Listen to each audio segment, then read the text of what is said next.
Hola famílies, soc la Blanca Seguí, nutricionista del programa educatiu i avui veurem com preparar festes d'aniversari saludables, divertides i inclusives per a nens i nenes. Som-hi! Preparar una festa d'aniversari és un moment molt divertit, però pot resultar complicat decidir quins aliments oferir als convidats.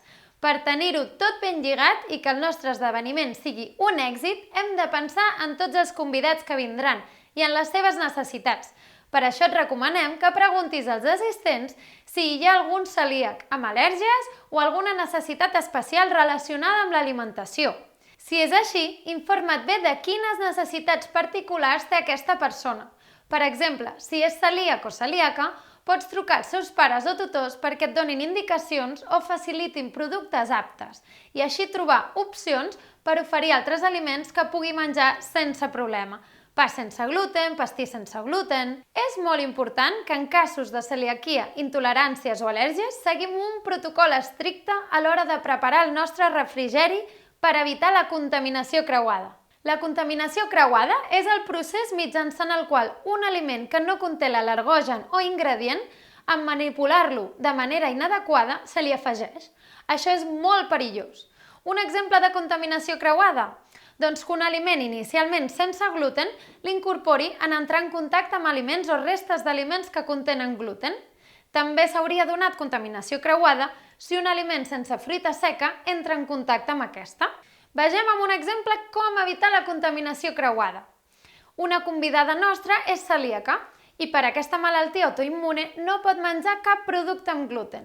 Doncs abans de preparar res, és important que ens rentem adequadament les mans, de la mateixa forma que si canviem d'activitat i després tornem, per exemple, si anem a prendre un got d'aigua i obrim la nevera, piquem alguna cosa i ens tornem a posar amb els aperitius, doncs ens haurem de rentar de nou les mans.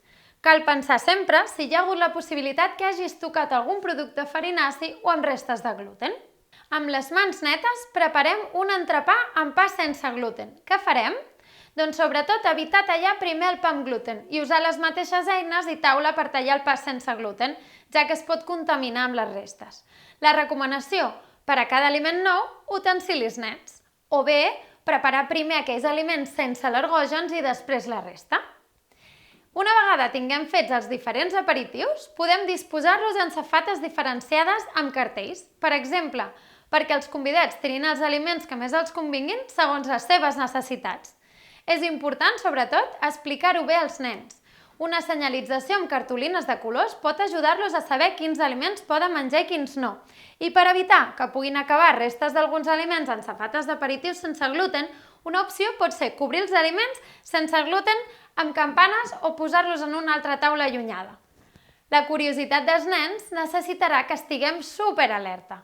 Per descomptat, també pots decidir preparar tots els aperitius sense gluten perquè sigui més senzill de controlar i tots i totes s'integrin millor.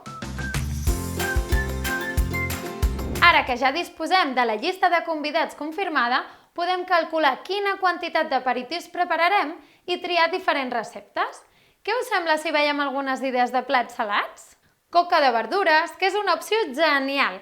Triarem verdures que agradin als nens i a les nenes i intentarem col·locar-les de maneres divertides fent formes perquè resulti cridaner i apetible. Si són de temporada, molt millor. També mini entrepans de pa integral amb embotits. És preferible triar embotits poc grassos com el pernil cuit o el gai d'indi. Uns canapés d'humus, patés vegetals... Tant per als mini entrepans com per als canapés, recordant el que hem comentat abans, podríem triar pa o masses que no continguin gluten si entre els convidats hi ha un celíac.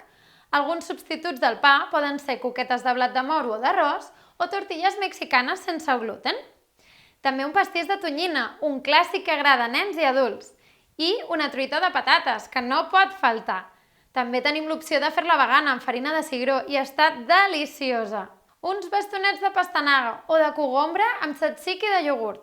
Un pica-pica senzill i que sol agradar molt, ja veureu. Hi ha moltes opcions delicioses. Si voleu conèixer més idees fantàstiques de dolços i begudes per a festes d'aniversaris, ens veiem al següent vídeo.